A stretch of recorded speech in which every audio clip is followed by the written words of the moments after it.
কি বলে তোমায় খারাপ খারাপ ইশারা করছো তুমি তখন লে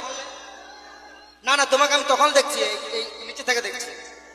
আরে কি নাচছো তুমি ওটা এ দাদা তোমাদের কমেডি বলে কেউ নাই কমেডি বলে কেউ আছে কি নাচছে এইটা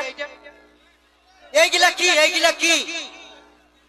তোমার আমাদের ভিডিওগ্রাফি আছে দাদা আমাদের তোমারই ঘর পরিবারকে দেখাবো আমরা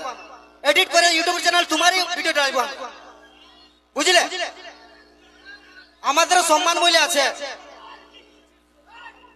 কি বললে কি বললে দাদা এনজয় করছে এনজয় করো বুঝলে হ্যাঁ মানে সবাই সম্মান আছে দাদা বুঝলে আমরা নাচতে এসেছি বলে আমরা কোনো ইয়ার লই বুঝলে ঠিক আছে কোনো ব্যাপার নাই দাদা তোমাকে অনেক ইজ্জত দিলি আমি অনেক ইজ্জত